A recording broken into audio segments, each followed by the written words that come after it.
My name is Daniel Jose de la Rosa. For the past 21 years of my life, but more intensively for the past year or so, I've been struggling with a single question. Who am I?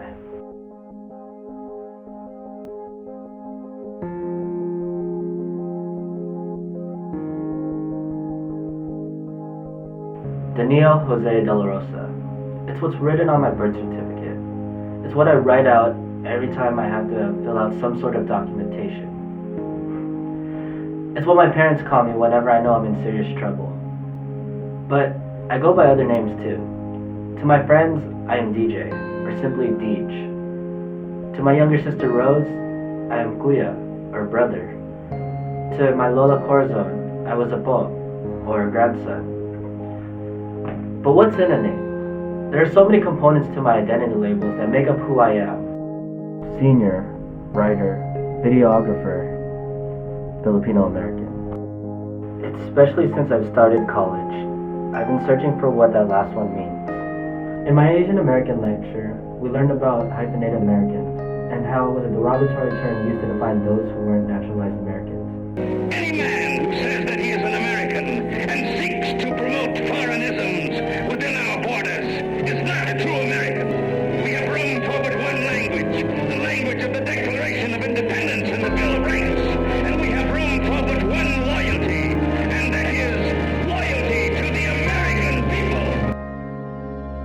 This connotation has changed a lot since 1920. But what does it mean to be a Filipino American today? For my grandmother Corazon, who is no longer with us and whom we honor today, it meant being born in the Philippines and raised with all the traditional Filipino customs. But it also meant sometimes going against these traditions and having the courage and the strength to immigrate to America.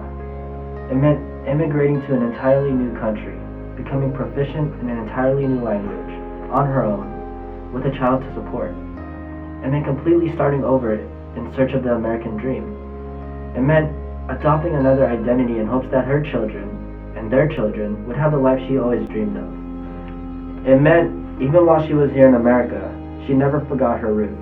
And even though she didn't have very much time left to spare, she became heavily involved in the Filipino community here in San Diego and putting on the Flores de Mayo Festival every year. But for me personally, being Filipino American means caught in between two identities.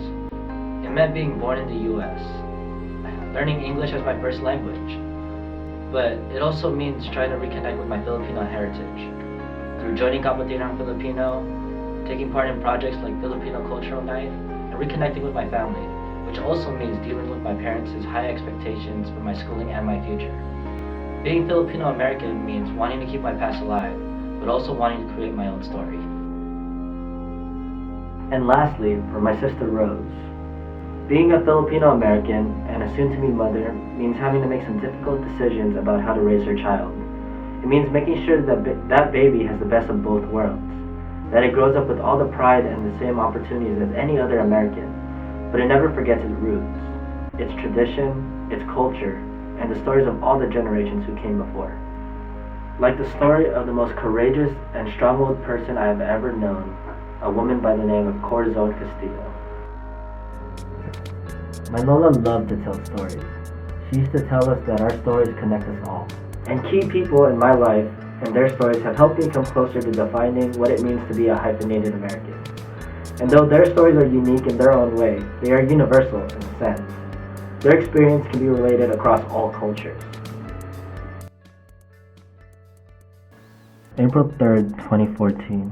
Today marks the 53rd year since I moved to the States. My grandson DJ called me again today. He sounds so lost. What do I want out of my life? Where do I go from here? Who am I? I want to tell him that you might never completely know the answer to those questions, even when you get to my age. The journey of defining yourself and writing that story called your life is a long and difficult one, but is one definitely worth taking.